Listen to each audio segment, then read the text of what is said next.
For this one-day national level seminar on NAAC, we are going to conduct the session. The session 1 will be conducted by Dr. Ameya Kumar Rath. The session 2 will be conducted by Dr. Jyoti Patil ma'am. The session 3 will be conducted by Dr. Akhilesh Peshwe, and the session 5 will be conducted by Dr. Ravindra Shukla. And lastly, the session 6 will be conducted by Dr. Supriya Patil.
The next session is being carried out by Dr. Maithili Arjunwadkar ma'am and Dr. Mandakini Bhosle ma'am. Over to you, ma'am.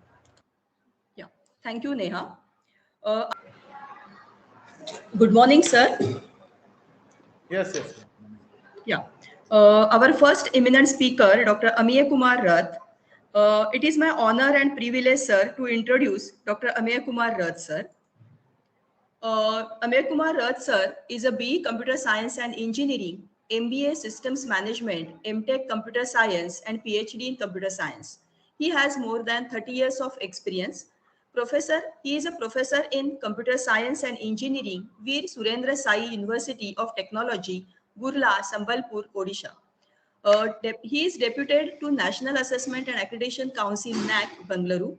He has published more than 150 research papers in international and national journals. He has published more than 10 books. He is a research guide and 12 students successfully completed PhD under his guidance.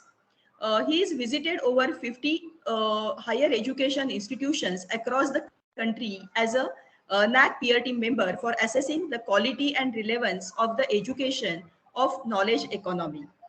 Sir has a huge experience.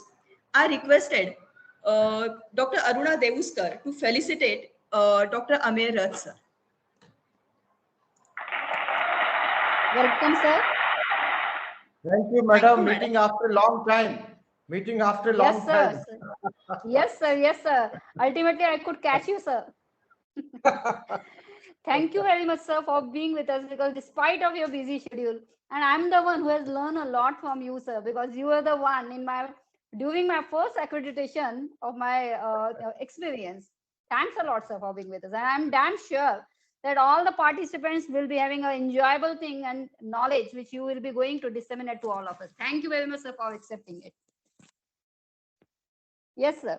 Over to you, Maithili, madam. They are your coordination coordinators. Okay.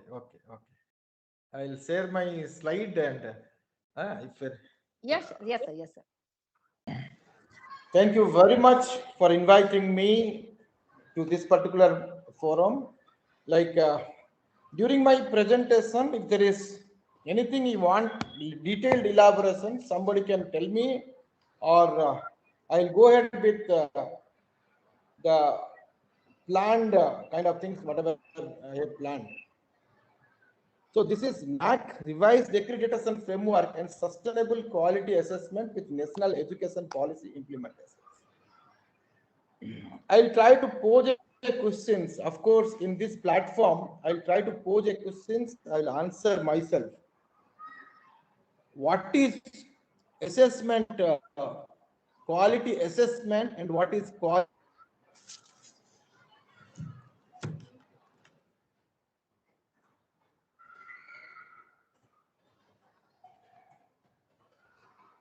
What is the tool that revised accreditation framework? That's a tool we have. Most of you might be knowing that we have quantitative metrics, qualitative metrics, things like that. Right? It's a completely automated process. It's a tool. And what is a quality assurance? Quality assurance is an institution based on parameters which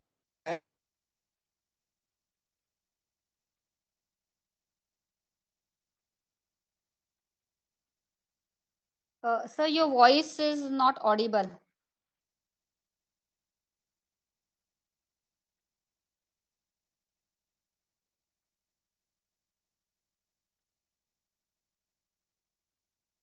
Sir, you are not audible.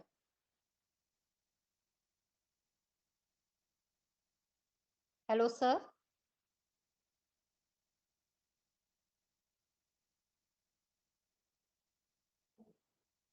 Sir, you are muted. Please unmute. Yeah, now it's audible. Yes, sir. Nothing has been audible, or okay. I think. So please start it from beginning. Oh yes. Yeah, I'll do that.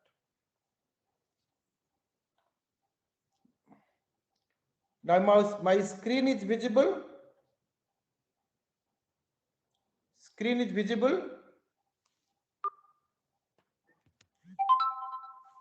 No, sir. Okay, I will share it again. Please share, Actually, sir. yeah, the problem is I am in a different place, not in Bangalore. I came to a very remote place, and since I've given commitment to Aruna Madam, I thought I should not tell you that sorry figure. Okay, right. No problem. I'll try to I'm manage. obliged, sir. So can you share your PPT? Can you share your PPT? We'll run it from this side. I'll do that. If it is not possible, I'll do that. Okay. Okay, sir. Great. Yeah. Now it's visible. Slide is visible. Slide visible. Yes, sir. Yes, sir. Okay. Yeah, one of you can respond also if there is any disturbances in between, maybe some internet connectivity here and there, because I came to a western part of Odisha, right? Yes, sir. No problem. I'm there in a college only. I mean, it's a university, but it's recently converted into a university. It was a college before. And some internet connectivity here and there. I was trying to sort it out, but still, no problem. We'll try to manage. Don't worry about it. Yes, sir. Great. Thank you. Yeah. I will talk about what is the vision of NAAC. The vision of NAAC is to make quality the defining element of higher education in India through a combination of self-evaluation, external evaluation, promotion, and sustenance initiatives. Our mission is periodic assessment and accreditation of higher education institutions, promotion of quality of teaching, learning, and research, encourage self-evaluation, accountability, autonomy, and innovations, to undertake quality-related research studies, consultancy, and training programs, and collaboration with stakeholders of higher education for quality evaluation, promotion, and sustenance. The value framework, the guiding element for assessment and accreditation processes, contributing to national development, fostering global competencies among students, inculcating value system among students, promoting the use of technology, and quest for excellence. Now, if you talk about quality, the term is very broad. What is quality assessment and what is quality assurance? Quality assessment is a tool. NAAC has developed a tool for quality assessment. What is the tool? Our tool is 7 criteria: quantitative metrics, qualitative metrics, software driven, entire automated process, benchmarking, all that. We have developed a tool. Similarly, other accreditation agencies, they developed a tool. Similarly, the ranking framework, they have their own tool. Any accreditation agencies, ranking agencies throughout world, they have a tool to measure the quality of higher education institutions. What is quality assurance? Quality assurance is a goal. I want to assure my quality. The process developed by NAAC, the criteria developed by NAAC. In each criteria, my goal should be, I should get the quality assurance or highest in each criteria. That's my goal. You know, there are some questions as far as higher education is concerned. Those questions are, who has to decide the quality of higher education? What are the yardsticks or benchmarks? Benchmarks for quality assurance. Okay, benchmark is basically related with the tools. What are the parameters which can be used for assessing the higher education system? Our parameters are 7 criteria. Maybe NBA are different frameworks, different parameters. Similarly, NIRF has different parameters. Why do we need it? Who has to do the quality assessment? How can an assessment and accreditation help us? What way it will help us? Whether it will help us in mobility of students, whether it will help us in placement, whether it will help us in getting funds from different funding agency. Okay, all those accreditation and assessment, how it will help us help the students. When we talk about national education policies, there are very important things: multidisciplinary, interdisciplinary, academic bank of credits, skill development has given importance, appropriate integration of Indian knowledge system, focus on outcome-based educations, distance education, online educations, multiple entry and multiple exit, and lifelong learning. These are the basic focus on national education policies. Let us try to understand all those components. It will help the students or not. Whether when we talk about outcome-based education, of course, before this education policy also, NAAC has parameters for outcome-based education. NAAC has parameters for skill development. NAAC has parameters for participative learning, problem-solving methodologies, creative thinking skills, and critical thinking skills among the students. In subsequent slides, we will try to discuss what way it will be beneficial to the students and faculty community at large. When we talk about 7 different criteria, we have curricular aspects, teaching, learning, and evaluation, research, innovations and extension, infrastructure and learning resources, student support and progression, governance, leadership and management, institutional values and best practices. These are the 7 criteria. Let us try to understand whether those 7 criteria will help the educational institutions to achieve the quality. When we talk about quality assurance, the goal, whether I will achieve my quality in curricular aspects, teaching, learning, research, infrastructure, student support, governance, and institutional values and best practices. This is self-asking questions to yourself. When we talk about criteria, the criteria are very broad. 7 criteria, we divide it into different key indicators. What is the meaning of those key indicators? Specific functional aspects within each criteria. Curricular aspects broad. In that, divide into curricular design and development, academic flexibility, curricular enrichment, and feedback system. These are the key indicators. What is a matrix? Again, further delineated division of criteria, key indicators are called as matrix. The actual task that is to be performed, the actual operations that is to be carried out. In that, there are 115 metrics are there, out of which 36 metrics are qualitative metrics and 79 metrics are quantitative metrics. Okay. Let us try to understand. Most of you might be knowing about this, just might be a repetitions. If you are aware of it, it might be a repetitions to you, but still let us try to understand the tools. When we understand properly the tools, you can know that whether the tools can be better, whether we can suggest something to NAAC so that they can improve their tools. So IIQA, they need to submit first. What is IIQA? Institutional Information for Quality Assessment. IIQA, it's basic information we ask from the institutions. Once the IIQA is accepted, then SSR needs to be submitted within 45 days. In the SSR is called a self-study report. In that, we expect the institutions to write about qualitative metrics as well as quantitative metrics. Once the SSR is submitted, the DVV process will be carried out. DVV stands for data validation and verifications. There are two components involved here. One is validations, another is verifications. Again, student satisfaction survey, both the things will go parallel.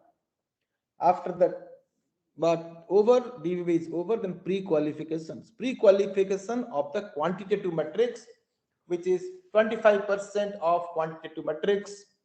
If the institution will get 25% or more of the quantitative metrics, then only they are pre-qualified.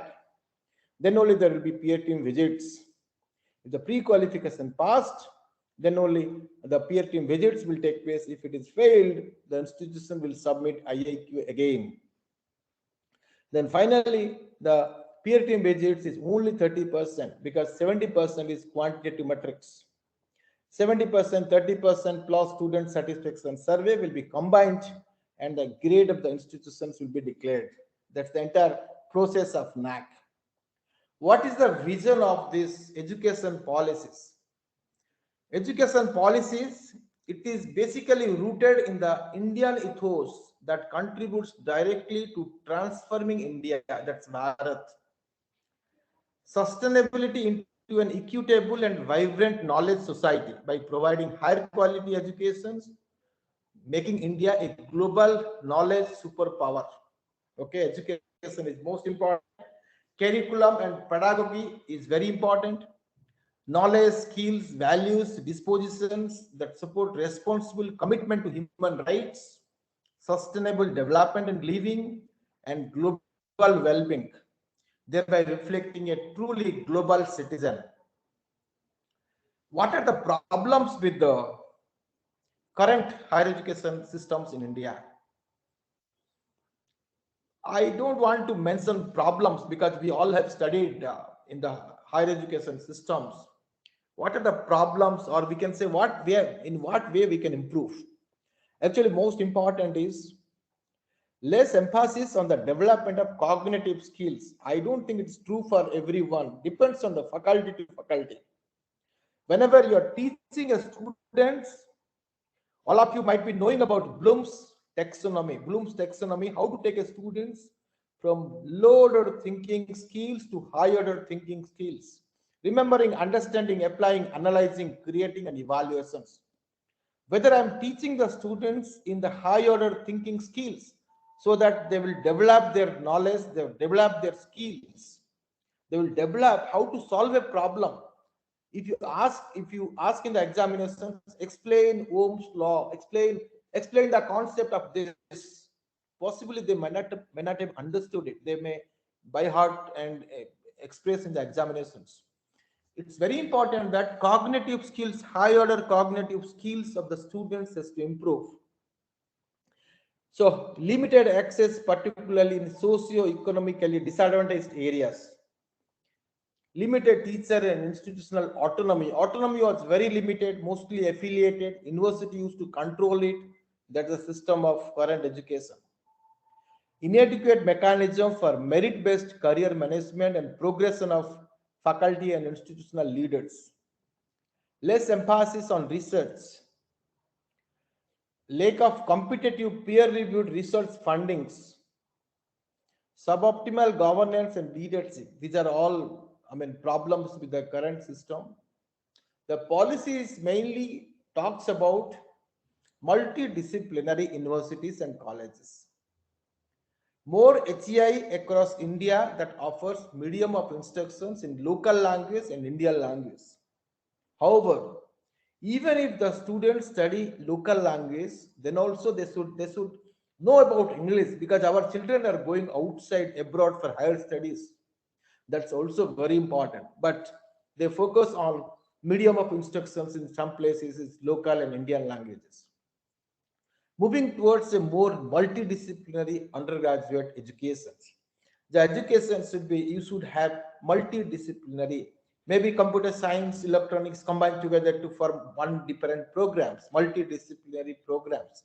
The idea is more of specialization, more of giving the branch to the students. The first year of engineering is not suitable, let them study, and branch specialization you can give it later on, so that it can be multi.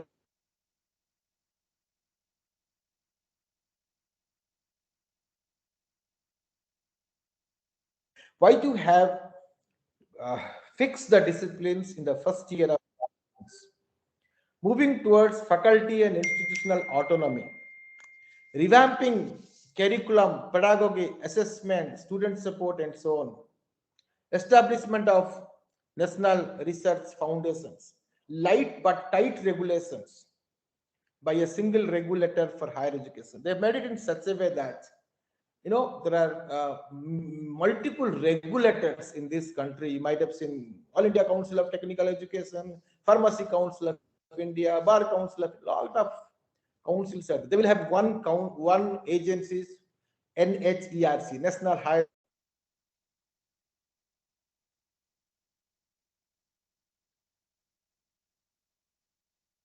Accreditation Council. Funding higher education, granting councils. Although they have made it in such a way that it will be easy for the institutions and easy for the faculty members to understand. Yeah, there are some of the things. After 34 years, actually, 1986 National Policy on Education, then they have made so many of recommendations. Then after 34 years, NEP 2020 has come. So in this, what happens is the high order cognitive capacity of students, how to improve. This slide is very important. It says the world is undergoing rapid changes in the knowledge landscape. There are a lot of dramatic and scientific technological advances. The rise of big data, machine learning, artificial intelligence, the rise of all those technology, it says many unskilled jobs will be taken over by the machines. So what is important is we need to create a skilled workforce in the area of mathematics, computer science, and data science. Of course, that in conjunction with multidisciplinary abilities across science, social science, and humanities, that will be of great demand. Children not only learn, but more importantly, learn how to learn. Education should have less content, more towards increasing how to think critically and solving the problems.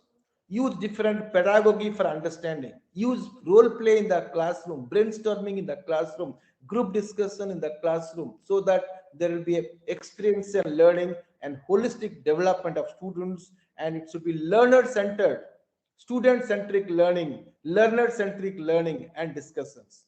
And ultimately, the course should be enjoyable.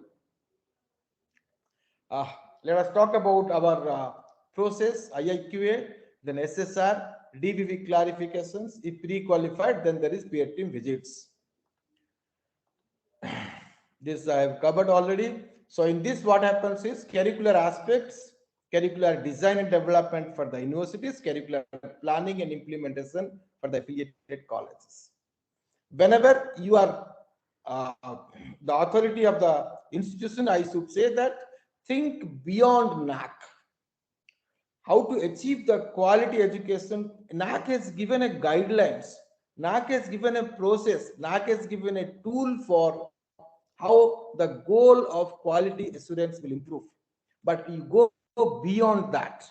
You go beyond that. Think of more quality, how more education, good education to be given to the students, how more and more students to participate in the classrooms, how the faculty members should not be only monotonous one-way communications.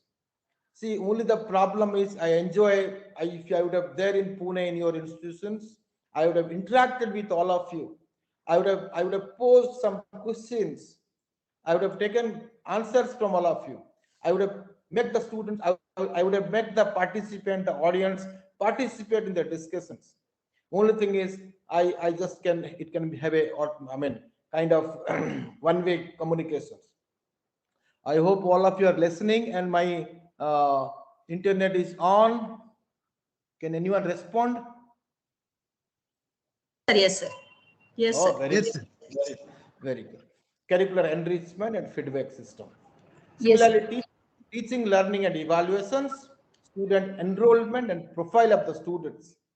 Catering to student diversity, teaching learning process, teacher profile and quality, evaluation process and reforms, student performance and learning outcomes, student satisfaction survey. Profile of the student is very important. Based on the profile, I will give a simple examples. You can see, I know if you talk about Gardner's multiple intelligence, some students are their intelligence, interpersonal intelligence, intrapersonal intelligence, linguistic intelligence, spatial intelligence, kinesthetic intelligence, verbal communication intelligence, mathematical logical intelligence. Some of them are good in one type of intelligence. You need to understand what is the prominent intelligence in a student and what is the least intelligence in a student. Apply the prominent intelligence to improve the least intelligence. It's very important. Somebody is not good in communication skills, but very good in mathematical and logical skills. Apply the mathematical and logical skills of a student and to improve the communication skills. That's very, very important. So understanding the profile of student is very important. Research, innovations and extensions, promotion of research and facilities, resource mobilization for research, innovation ecosystem, research publications and consultancy. Uh, all of you please mute. I think please mute. There is some disturbances. All of you please mute. Okay. Consultancy, extension activities and collaborations. Infrastructure and learning resource, physical facilities, library as a learning resource, IT infrastructure, maintenance of campus infrastructure. Similarly, fifth criteria is student support and progression, student support, student progression, student participation and activities, alumni engagement. Governance, leadership and management, institutional vision and leadership, strategy, development and deployment, faculty empowerment strategies, financial management and resource mobilization, and internal quality assurance system. There are different weightages for affiliated autonomous and universities. Seventh criteria, institutional values and best practices, institutional vision and values and social responsibilities, best practices and institutional distinctiveness. Now, in the affiliated colleges also, we don't have UG and PG now. We have only one manual for affiliated colleges, which is 56 metrics. It was 55, then we have made it 56 metrics for this thing, affiliated colleges. In every criteria, we have quantitative metrics as well as qualitative metrics. You know very well that it's a system generated scores, completely automated. 70% is quantitative metrics, online evaluations by third party, and peer judgment is only 30%. We have introduced data validation and verifications, which we call it as a DVV. So when we talk about validation and verifications, right? Whenever in each metric you need to submit a data templates as well as supporting documents. Data template is for verification of data which you have submitted. For validation, you need to submit the supporting documents in each metrics.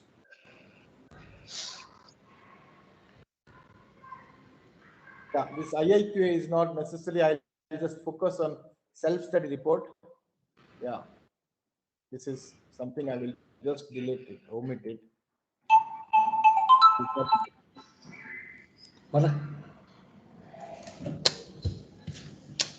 Okay.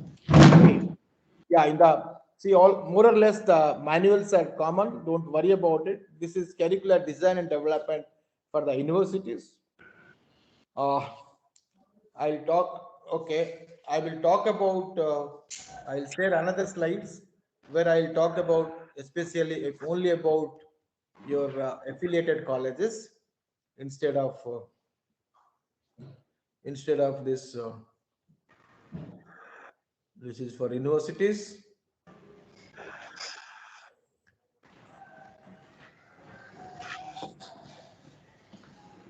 I'll talk about another only.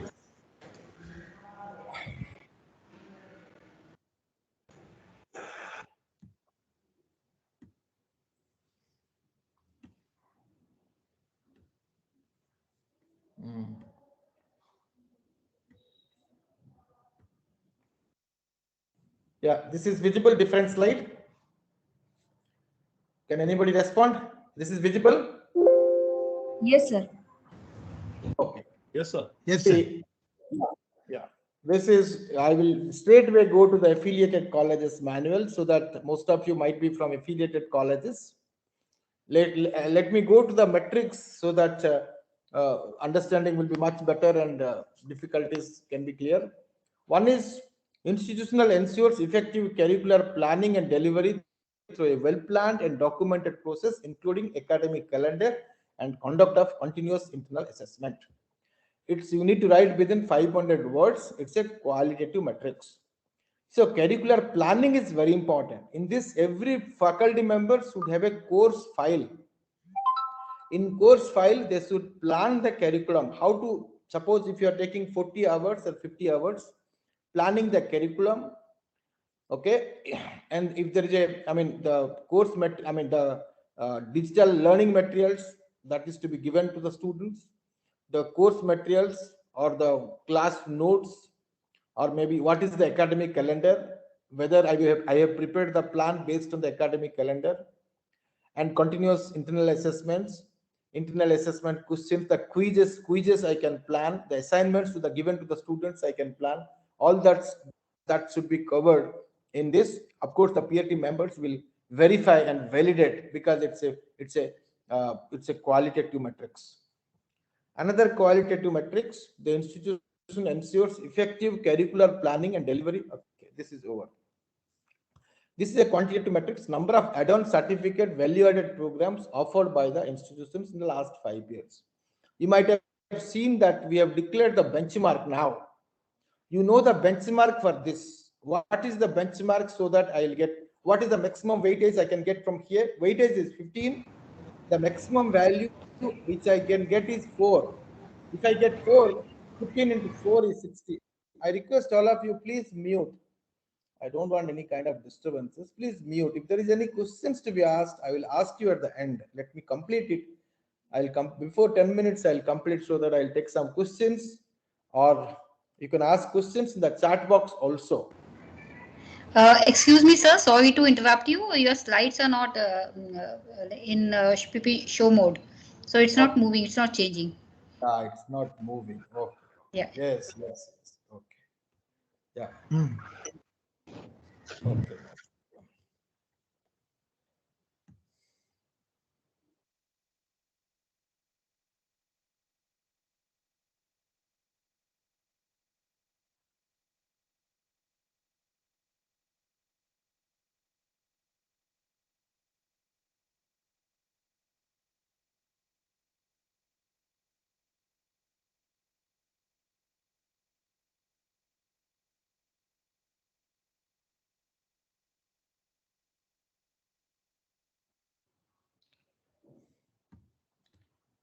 Yeah, somebody is muting me also.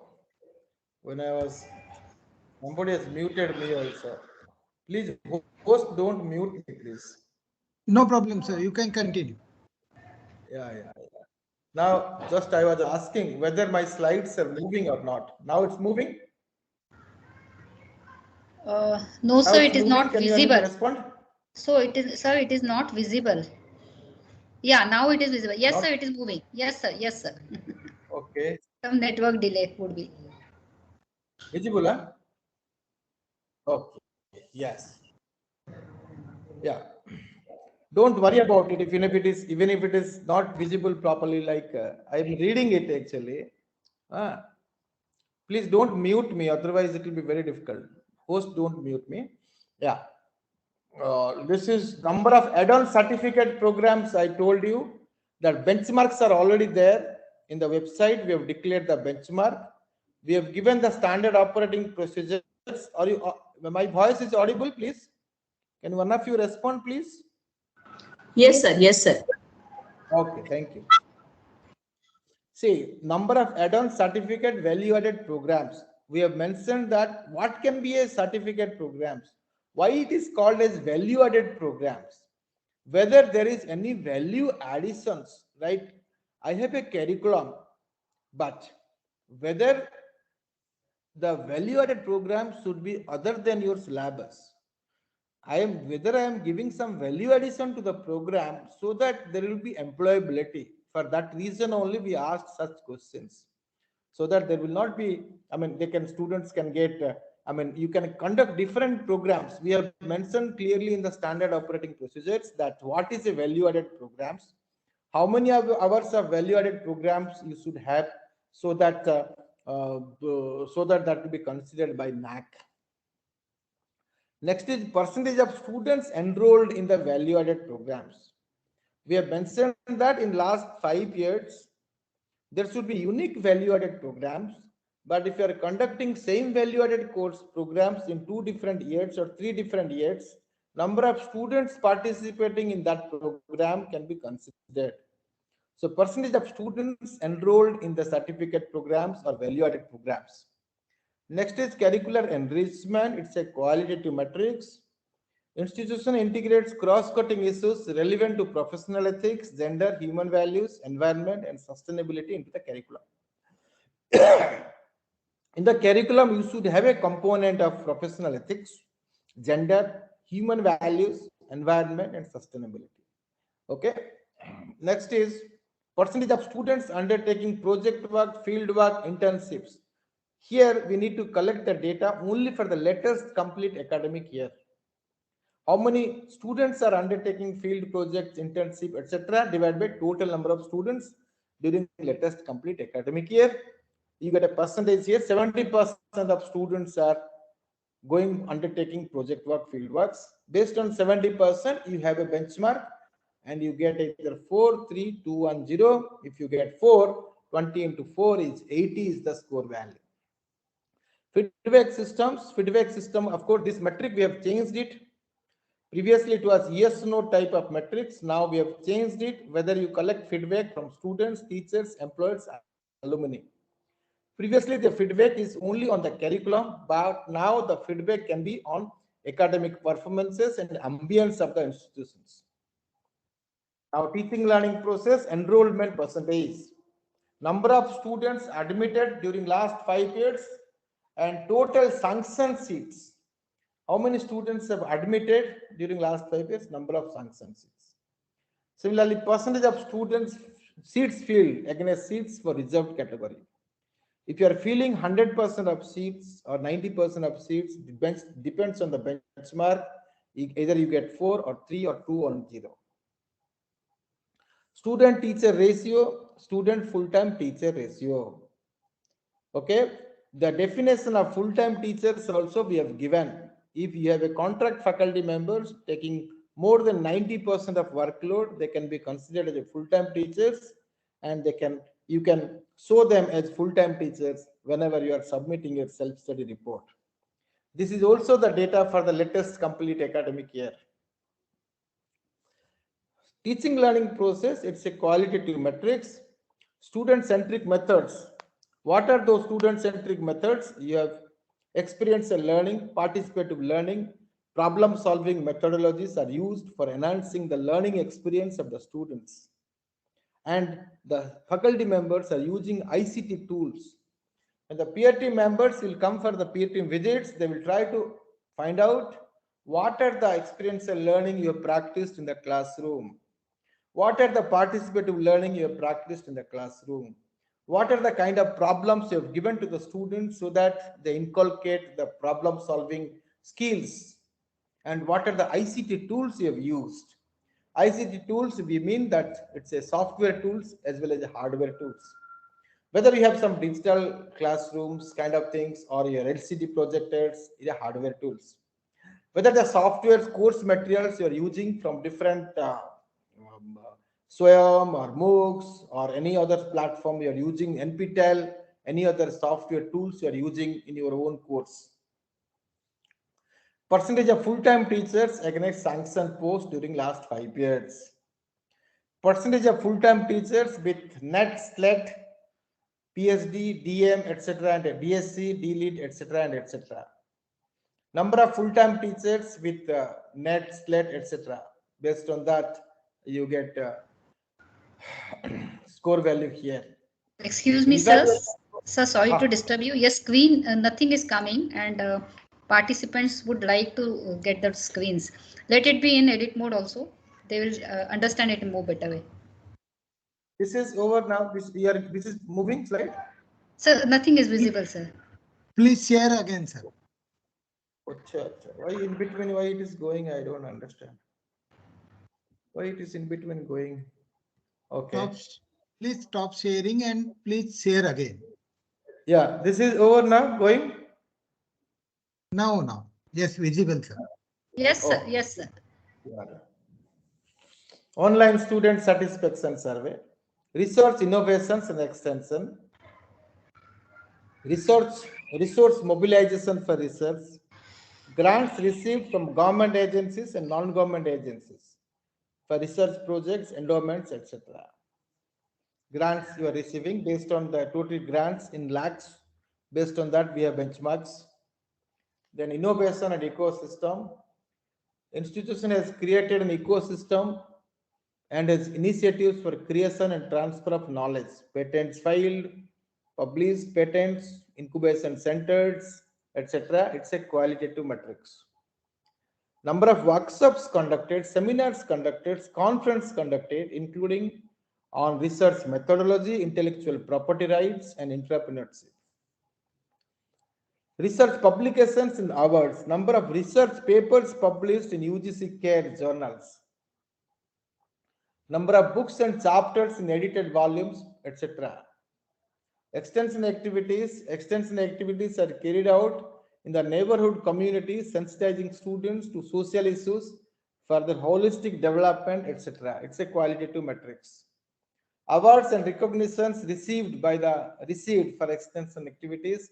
Again, it's a qualitative metrics. Number of extension outreach activities conducted. It's a quantitative metrics. And the collaborations. In the collaborations and MOUs, how many number of MOUs we have made, the collaborations, the linkages for faculty exchange, student exchange, internships, field trips, on-the-job training programs, research, and other academic activities during last 5 years. Infrastructure and learning resources, criteria 4, availability of adequate infrastructure. Infrastructure, you mean that physical infrastructure as well as IT infrastructures. It's a qualitative metrics. Percentage of expenditure excluding salary for infrastructure augmentation. It's a quantitative metrics. Whether you have augmented the infrastructures in last 5 years. Total expenditure for infrastructure augmentation divided by total expenditure excluding salary. And library is automated using integrated library management system. Institution frequently updates its IT facilities and provides sufficient bandwidth for internet connections. Qualitative metrics. Similarly, student computer ratio. How many computers are used by one student? It's like student computer ratios. Percentage of expenditure incurred on maintenance of infrastructure, physical infrastructure, as well as academic support facilities. In criteria 5, student support and progressions. Percentage of students benefited by scholarships, free seats provided by government agencies as well as non-government agencies. Capacity building and skill enhancement initiatives taken by the institutions, including the soft skills, language and communication skills, life skills. In life skills, you have yoga, physical fitness, health and hygiene, and ICT computing skills. It's a quantitative matrix. The option type matrix, either it is all of the above, 3 of the above, 2 of the above, 1 of the above, or none of the above. Next is percentage of students benefited by guidance for competitive examinations and career counseling offered by the institutions during last 5 years. Total number of students benefited by guidance for competitive examinations divided by total number of students during last 5 years. Next is, there are 4 different types, option type matrix. Institution has a transparent mechanism for timely readdressal of student grievances, including sexual harassment and ragging cases. In this, you are all there? Yes, sir. Yes, sir. Yes, sir. Yeah. Implementation of guidelines of statutory regulatory bodies, organization-wide awareness and undertakings on policies with zero tolerance, mechanism for submission of online, offline student grievances, timely readdressal of grievances through appropriate committees. Of course, these are all statutory. It is compulsory for all the colleges or in the universities to do it. Student progression to higher studies. Now what we have done is the placement and progression to higher studies we have combined together in this metric, and the weightages we have increased to 20.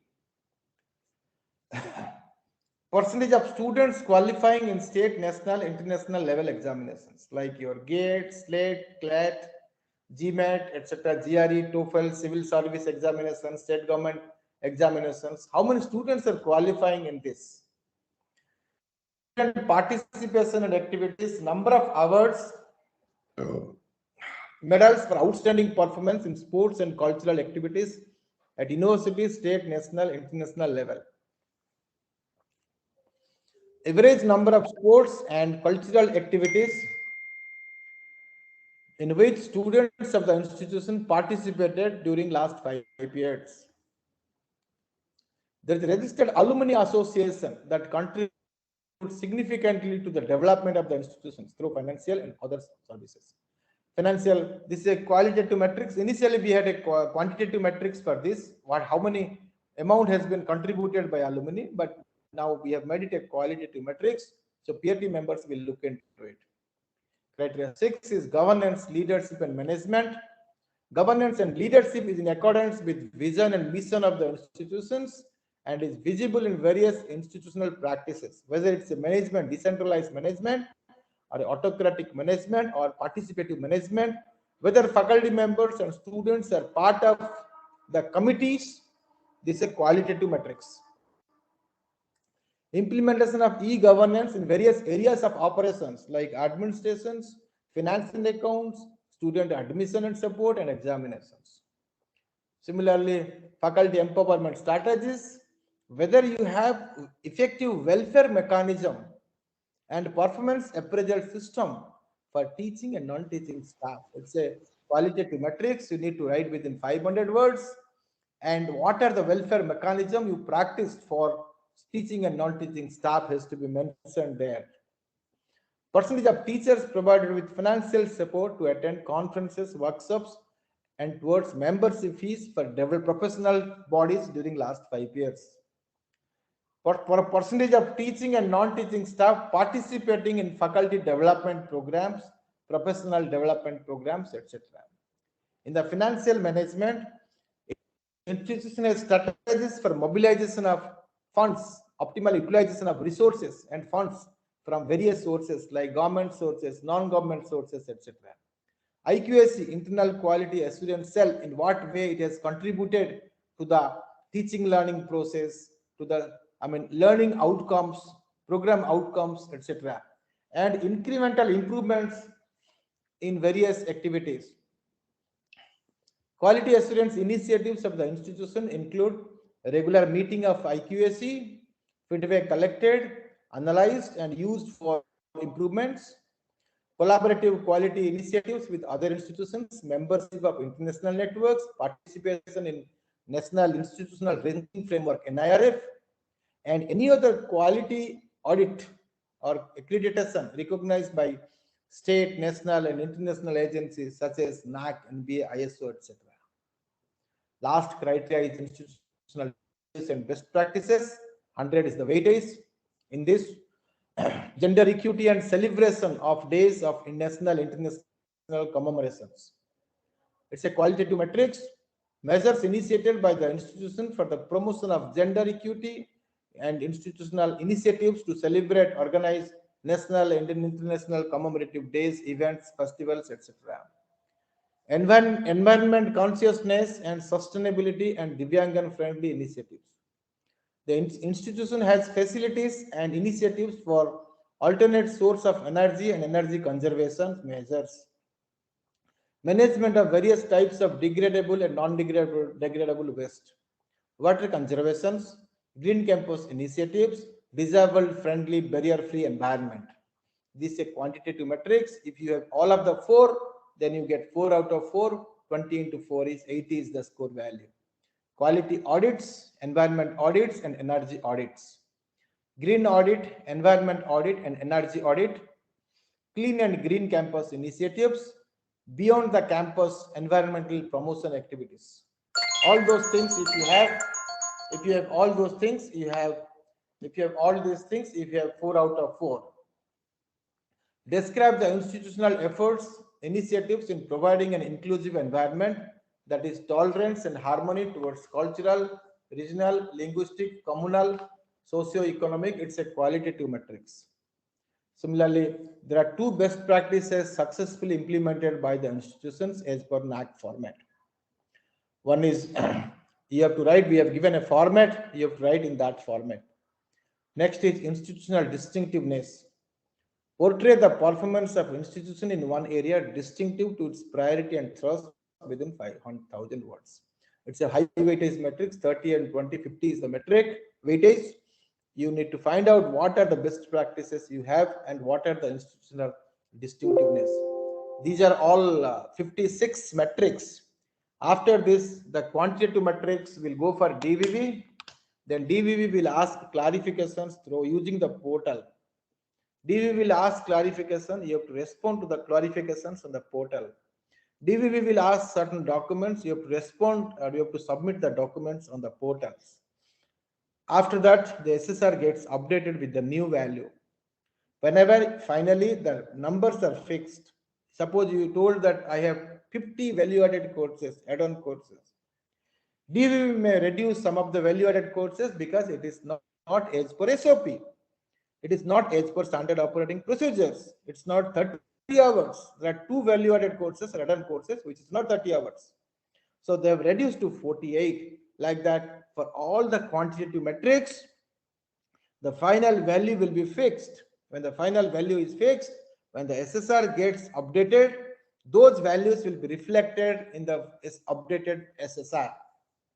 Then what happens is, as I was mentioning earlier, 25% or more for the peer team visits. For peer team visits, then the peer team visits will take place. In the peer team visits, it's all 30%. Finally, and student satisfaction survey, 10% or 100, whichever is less, the student has to respond to the student satisfaction survey. Finally, student satisfaction survey, quantitative metrics, qualitative metrics will be combined together and the result will be declared. So what is important is, as for national education policy is concerned, you should have some outcome-based educations, like you should define your program outcomes, define your course outcomes, program educational objectives, and what way the program outcome will be useful to the students, because program outcome is nothing but your graduate attributes. What are the graduate should possess after completing a program? See, the graduate attributes may be the knowledge of science and engineering, problem analysis, investigation of complex problems, modern tool usage, environment and sustainability, then your professional ethics, then your lifelong learning, project management and finance. These are the attributes students should possess after completing a program. After completing a program, students should possess those attributes. So accordingly, you have defined your course outcomes. Whenever you have defined your course outcomes, it is based on the Bloom's taxonomy. Bloom's taxonomy is from in the high order thinking skills of the Bloom's taxonomy. So all those things, I mean, then COPO mapping, you have to do it. PO's mission mapping, you have to do it. Then you have to find out a target, whether I exceed my target as far as course outcome. For course outcome attainment, you should have some direct assessment tools as well as indirect assessment tools. For indirect assessment tools, you can ask the feedback from different stakeholders for indirect assessment tools. Similarly, for program outcomes, you should have direct assessment tools. It will come from all the course outcomes attainment, and indirect assessment tools like program exit survey, alumni survey, employer survey, etc.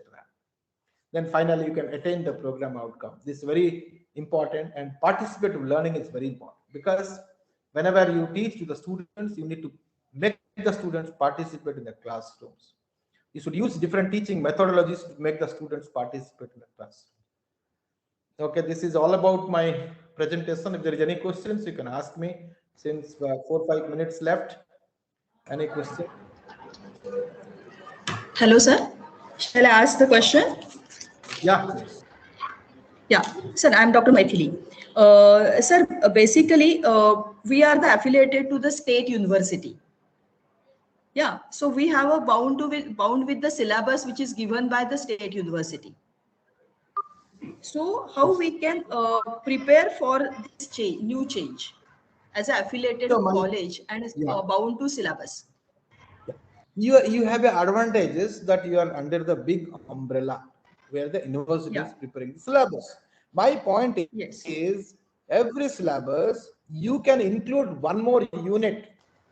It will be beneficial to students, like some kind of recent development, and let the faculty teach for 5 hours in each syllabus.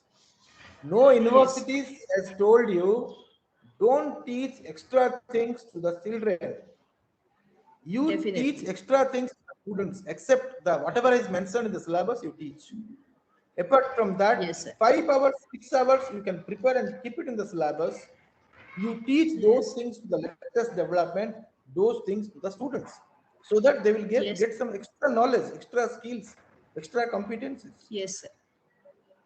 Yes. And certain things you can give as a add-on courses. Certain things you can give as a add-on courses, certificate courses to the students. Yes, sir. Thank you, sir. Thank you, sir. Sir, there is a one question from audience. Sports and cultural both are evaluated separately or as a combined unit? You look at the metric. In this metric, sports and cultural, I'll go to the metric, student support, and I'll just read the metrics. Average number of sports and cultural in which students of the institution participated. This is one of the metrics. Sports also they have participated, cultural also they have participated. Okay, that 5.3.2. There we are calculating that. A number of medals in sports and cultural, they are combined together. Okay, yeah, this is combined together in this particular manual. Sports and cultural is merged. Yes, sir.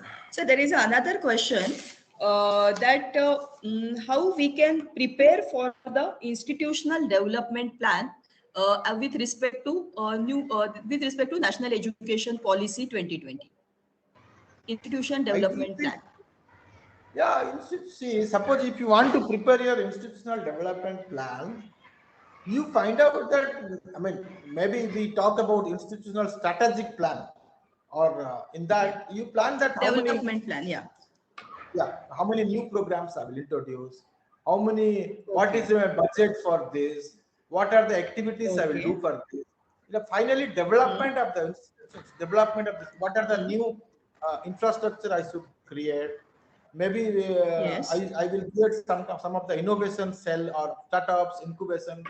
You can plan for the. I mean, when you talk about development of the institutions, you talk about development of students and faculty members. What are the incentive strategies I should adopt? In that way, you can plan for. Yes, sir. Yes, sir. Thank you, sir. Thank you, sir. Thank you from us. Just Yeah, one anybody minute. having the question? Yes, thank you, Dr. Maithili, madam. Let me ask, if sir permits, can I ask one question, sir? Yes, yes, please go ahead. Thank you, sir, for wonderful session. And definitely, everybody is interested in knowing more, and so asking, about your details. They will be connecting to you later on. So my question over here is, two questions are there. One question is, you said there are multiple entry and multiple exit is also nowadays allowed as far as the NEP is concerned, and multidisciplinary is more promoted. Now, over here, the thing is, let us say, for example, if one MCA student is there and another like degree program MBA is also there in institute. Now, how an MCA student who is pursuing right now MCA, can he be allowed to pursue some of the 1 year MBA in parallel, or how he can get involved in receiving this multidisciplinary degree or education? Please elaborate something on that. Yeah, multidisciplinary is not like MBA, MCA together. You have a program. Maybe merging MCA, MBA, you can have a separate programs, right? Okay. Not that MCA is a program, MBA is a program. Okay. If you have a separate program, MCM or something like that, Master of Computer Management, they will study MCA and MBA. That's the, I'm talking about opening multidisciplinary. NEP talks about opening multidisciplinary programs. One is there. Okay. Another is interdisciplinary course. Okay. Interdisciplinary course means they will study some course on computer science. They will study some course on Sanskrit, maybe music, maybe yoga. Yeah. I'm talking about one is course and starting a multidisciplinary programs. The idea was why to have a specific to the disciplines. In the first year, if you tell that engineering students, this is your computer science, so they may not be interested in other branches of engineering. Yes. You till third year or Yes, give all kind of courses. Later on, you make a specialization. Of course, the disadvantage is master of all, Jake of none. That's a disadvantage. Yes, yes, sir. Very Yes, true, sir. Now, Sir, now our but children is sir, regarding the same, if we do the multidisciplinary approach, then there is a how we can allot the faculties, and what about the recruitment of the faculties and load distribution? That is a bigger challenge. Yeah. Now what happens? Too much of restrictions are there in the appointment of faculties. Let me tell you. Even somebody has completed electronics, BTech, MTech computer science and PhD computer science. They are in many universities, they are not allowed to be a faculty of computer science. Lot of changes will happen actually.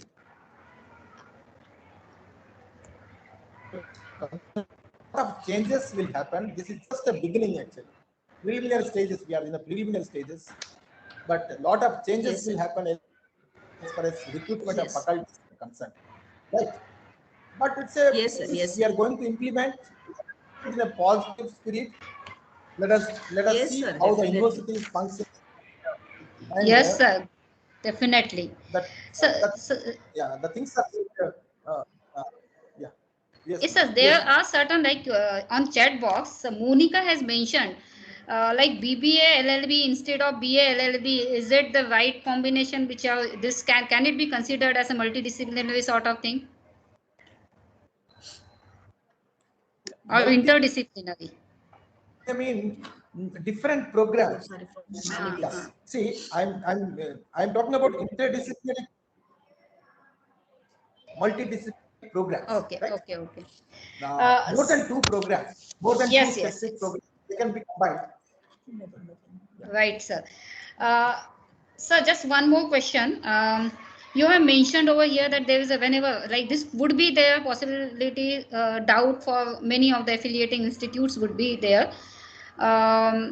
In manual, there is importance of weightage to ILMS, like institutional learning management system. Library should be fully automated with ILMS. Such sort of things are there. So question over here is many institutes or colleges would be having the library or they are functioning as fully automated, but not an integrated sort of MIS, but with their different respective modules. Automated, but respective software modules. Now, can it be considered by NAAC for providing the weightage, or how much like weightage would be there for such sort of setup? Yes, yes. If there is a software which is functioning, there is no problem at all. Whether it is a integrated or modules are separately work with a separate software, there will not be a problem. Okay? Yes, sir. Because as long Yes, as sir. Yes, sir. software works, as long as people are getting benefit, there is no problem at all. Yes, sir. Okay, great, sir. Thank you very much, sir. Anybody Thank you wants to very ask much, any sir. question? Otherwise, Maithili madam and Bhosle madam, you can carry on. Yeah, thank you very much, sir. Yeah, now Bhosle madam. Hello, sir. Good Yes, afternoon, yes. sir. I, Dr. Good Mandakini Bhosle, IPS coordinator. It's my pleasure to give a vote of thanks to such an eminent speaker, Dr. Amiya Rath, sir. Sir has given a wonderful session on RAF and SOP implementation. Sir insights us about the vision, mission, value, and the framework of NEP 2020. Sir has also given the insights about the quality assessment tools and the quality assurance goals. Sir has very deeply introduced us about the benchmarking of the quality assessment tools. Implementation of 2020 basics are very important for us, so sir has focused it very well. Multidisciplinary and interdisciplinary is also most important part of the implementation. The assessment and accreditation framework detailed studied by sir because of his huge experience, and sir has also detailed us about the criteria, key indicators and metrics.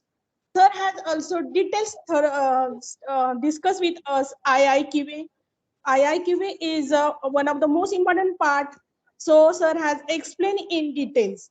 Sir has also discussed with us a major problem faced by higher education system. Sir has discussed each criteria very well with changes taken places in NEP 2020. The question answer session was very wonderful session, sir. It was very informative session for us. Sir has given the very important, valuable inputs and insights about the NAAC 2020, the revised accreditation framework of National Education Policy 2020. Thank you, Amiya, sir, for giving a valuable time and also for great inputs about the NEP 2020. Thank you very much, sir. I Thank also you very thanks much. Thank you very attending much. this session. Now I would like to give a vote of thanks to all the participants for sharing their views and inputs with us.